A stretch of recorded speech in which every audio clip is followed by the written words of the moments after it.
man, I sound like shit. Run 50k in the Pilliga.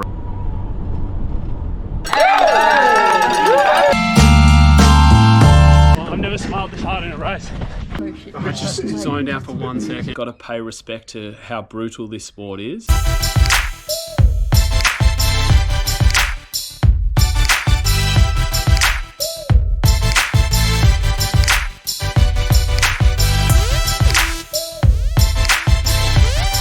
Had a head cold all week and it's Friday morning and I've just woken up. Man, I sound like shit. So let's have a shower, let's have a shave, let's get ourselves ready to run 50k in the Pilliga and let's cut to the drive. I've seen a video of that and they just... So the Pilliga is an area 6 hours west of Newcastle. And this has been a race I've been trying to get to for 3 years, so I'm very excited. Yes, I've been feeling shit during the week, but we're not talking about that anymore because I was thinking about it when I was lying in bed just before I got into the car. And you always have an excuses list before a race, everyone has one. And the idea is to cross off as many of them as possible before you start running, so you don't have to deal with them while you're running. And none of them are real unless they stop you from turning up to the race. And so I'm going to the race, so I have no excuses. So as soon as I get there, anyone asks me how I'm feeling, how my body's going, I'm gonna say amazing and ready to go because I am. So yeah, we're gonna get there late tonight, straight to bed, up in the morning, race at 6 AM, and hopefully we have a good one.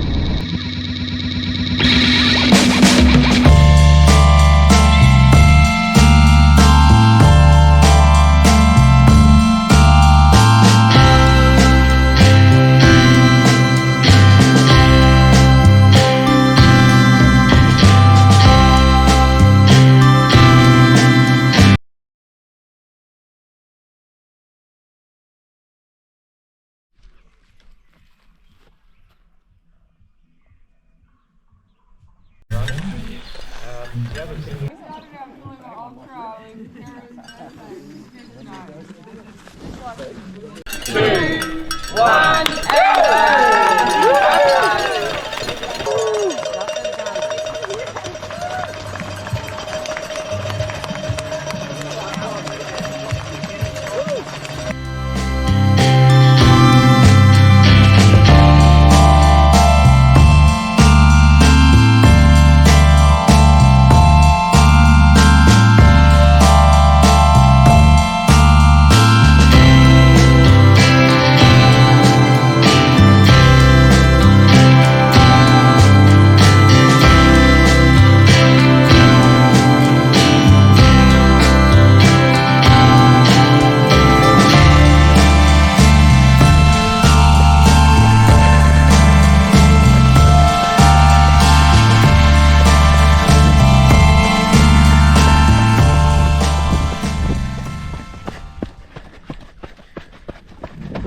Hey man. Oh, wow. Good, how are you? Good. You're looking smooth. Oh, feeling good. Nice. Second catching me in those technical climbs though. Yeah. Yeah. Oh mate. I've got to just push real hard on these flats. Yeah mate, most of them are running well.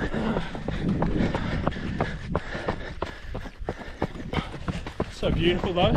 Yeah. And it's hard to hurt when you smile. I've never smiled this hard in a race. Such a beautiful morning. Just been through aid station 3 and they've told me that T. Batruni is in the lead. So Tilly and I, trail dog, are racing over to aid station 4 to see if we can catch him before he does the last 10 Ks, I think it is, back to the finish line. Shit. Fuck. Oh mate, yeah, we thought you might have. So I ran out to meet you and I was like, uh oh. I just lost concentration for 1 second. And I just went straight past it. Oh man. Oh, I just cooked myself trying to catch these guys. Mate, I feel like, yeah, everyone knows you're running incredible, so don't discredit yourself for a wrong turn. It was, yeah, great day out. Put in such a big push to drop these guys. Yeah, you had like, I think 10 minutes or something. Maybe more. Oh. Yeah, you got plenty of time, mate.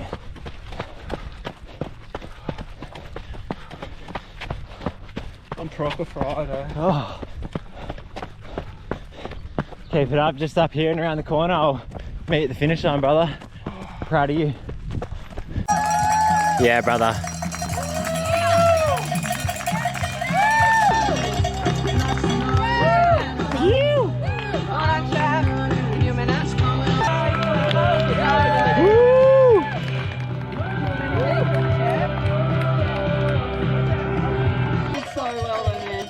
I just zoned out for 1 second. Instead of turning right, I went straight. Oh, you lost? I'm racing myself. How far did you go? Extra 4K. Oh, fuck. Racing myself. I got swooped the other day when I was driving out here. I don't have any photos. I've got the exact same, but I don't my nail.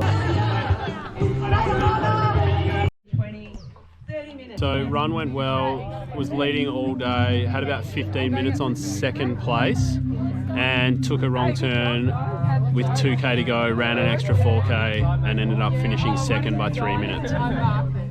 Super annoying, but very proud of the run and body felt very good. Yeah, that's the deal with this sport sometimes you do 99% of things in the race better than everyone, and then that 1% where you have a lapse in concentration costs you. It was also a very easy turn. I just burnt straight past it, and yeah, had to run 2K out and 2K back. So yeah, super annoying, but yeah, second place was on me all day, and we were playing cat and mouse a bit, and yeah, he was a really good runner. So stoked for him, and yeah, stoked to come second and have a really good run. Finished the Pilliga, it was amazing. Thanks so much for having us, Hill. Absolute pleasure. And I go way back, and Hill is the CEO of Wild Places. We're out here in the Pilliga Ultra, in the Pilliga Forest, which is the largest inland forest in all of Australia, west of the Divide, and it's over 500,000 hectares. And we have brought out over about 180 runners over 3 days to explore just a tiny 1% of it. But as Tom has just experienced, it's a pretty wild little part of the world, and anyone who comes out here can just appreciate the beauty of the forest and then the beauty of the community that the crew here at Pilliga Pottery have created. So when we came out here, the wonderful Freddie introduced me to this place, and he was like, we got to do something. We got to support Maria. We got to support the communities that are trying to protect this place. And as soon as you come out here, we were sold. So this is like maybe my 8th or 9th time out here, and every time it just gets better. And being able to share it with new people is the icing on the cake, which is why we brought everyone out here today. Yeah, well, I'm a new person. This is the first time I've run out here.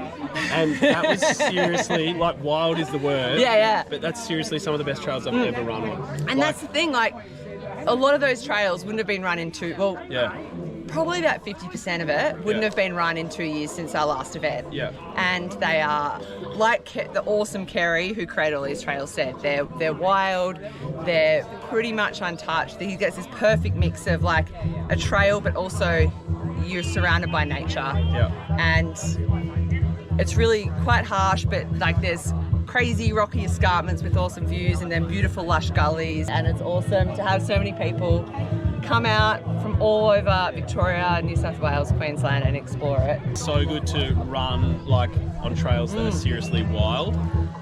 So next year, 100% I'm going to be here. I've been trying to get here for 3 years. So I'm so stoked to finally experience it. This is going to be in my running calendar every single year. And I hope to see you next year as well. Thanks, Hill. See you.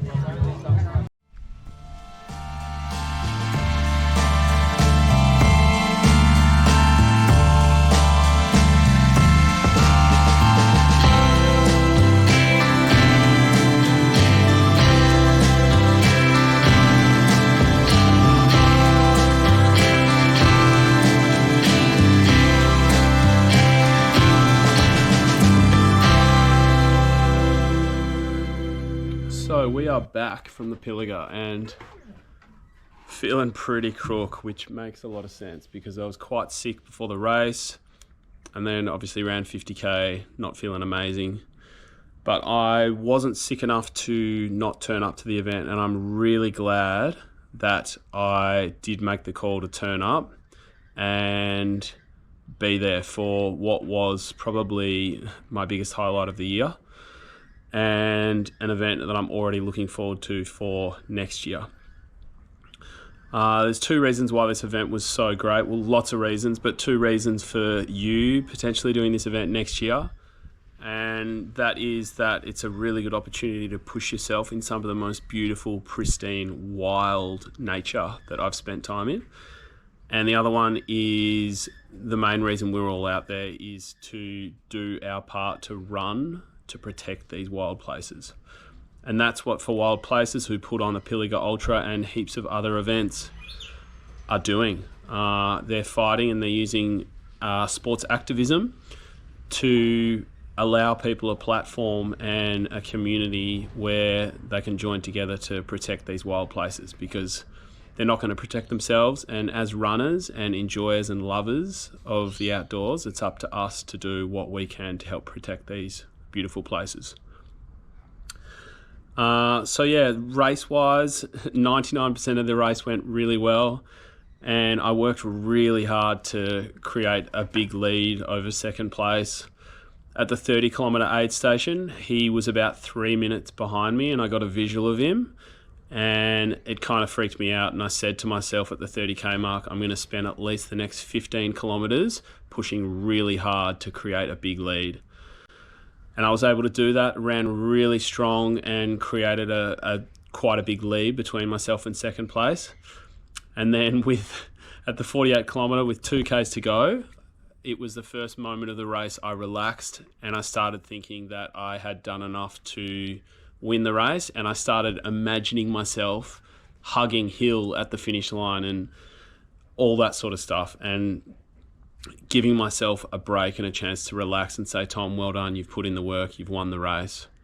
And that was the exact moment I blew straight past a right-hand turn that was very obviously signed. Tony, who marked the course, marked it absolutely perfectly. And yeah, blew straight past it and ran the extra out and back, which costed me the win. So yeah, been beating myself up a little bit over that little 1% detail, but if you told me before any race that I turn up to that 99% of my race was going to go to plan, then I would take that. So the lesson here to learn is that it's not over until you cross the finish line, and this sport is brutal. So got to remember that, got to pay respect to how brutal this sport is and how many opportunities there are for you to struggle and grow. And this is just another one of those opportunities that I did not see coming. But once I completely get over it, I'll be very thankful for, obviously. So yeah, thanks for watching this vlog. I hope it's inspired you to go out and do something hard, maybe in an area you've never been to, that's a bit of a drive away from your house. The Pilliga Ultra is definitely one that's worth doing. So hope you come along next year. I will definitely be there, so I will see you there. Thanks for tuning in. Hit the subscribe button if you're interested to see more of my content. Drop something in the comments. Love to hear what you got to say in the comments, and like the video. Thanks. See you later.